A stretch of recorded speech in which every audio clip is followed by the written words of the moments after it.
Headlines today, from military strikes in West Asia to the energy fallout in Ukraine, are symptoms of a geopolitical entanglement beginning over a century ago. This era of dependency took hold in the early 1900s. The mass production of the automobile created a sudden global requirement for fuel that existing Western supplies could not meet. In response, corporate monopolies moved to dominate foreign reserves. They established a system of control over oil long before the modern borders of the Middle East were even drawn. To secure these resources, Western powers like the UK, France, and the US installed the physical extraction infrastructure directly in the desert, prioritizing export capacity for their own empires. The architecture of the Middle Eastern oil state was built for extraction. These systems were designed to move fuel to Western markets, often at the expense of developing stable, organic domestic institutions. This model created a misleading appearance of national power. Immense wealth flowed through these states, masking deep internal fragilities. Colonial intervention frequently empowered minority factions or installed monarchs who were loyal to Western interests, but presided over fractured and diverse populations.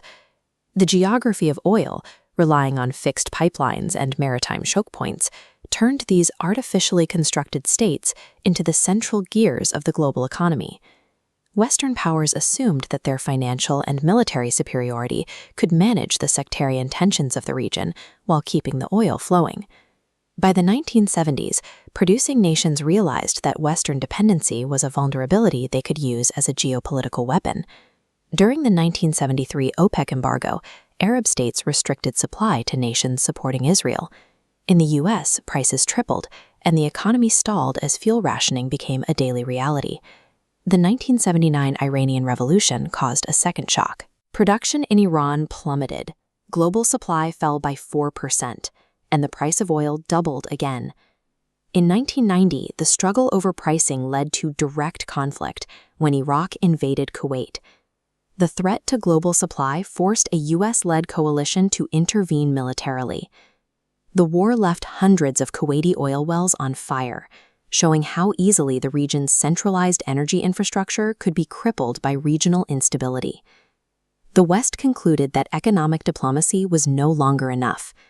To ensure energy security, direct military involvement in the Middle East became the new standard. This strategy of military intervention reached its peak with the 2003 invasion of Iraq. The US sought to stabilize the region through regime change, attempting to secure the oil flow by force. Dismantling authoritarian structures did not bring peace. It exposed ethno-political and sectarian divisions that borders had suppressed for decades. Regional powers used this vacuum to launch proxy wars. Iran and Saudi Arabia competed for influence, turning Syria and Yemen into battlegrounds. This prolonged chaos created the conditions for radical groups like ISIS to emerge. These organizations thrived in the instability, proving difficult to dismantle with conventional military tactics. A century of military intervention failed to produce political stability. It demonstrated that foreign armies cannot pacify fractured societies simply to keep the pumps running. To circumvent the costs of these conflicts, Western strategists turned toward technological solutions meant to bypass Middle Eastern choke points entirely. The shale revolution, starting in 2007, allowed the United States to tap into domestic hydrocarbons. Within years, the U.S. became self-sufficient in natural gas.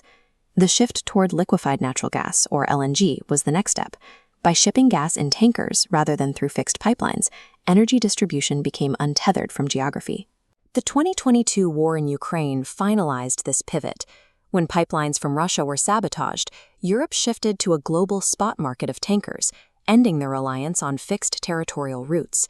LNG technology has weakened the leverage of traditional energy choke points by turning gas into a globalized, reroutable commodity. This redirection of the global energy map is creating a massive financial gap for traditional Arab oil producers. This chart shows the decline in revenue for Arab oil producers. In just 8 years, their collective annual income dropped from $1 trillion to $300 billion. Most petrostates rely on this wealth to maintain internal order. They fund vast patronage networks that provide jobs and social benefits, effectively buying off domestic dissent. As revenues shrink, the ability of these regimes to sustain those networks is diminishing. In countries like Iraq, oil income is already insufficient to cover the state payroll. For 50 years, oil wealth was the primary tool used to manage internal tensions. Without that revenue to sustain the patronage model, the traditional Middle Eastern oil state is losing the leverage it needs to govern its deeply divided population.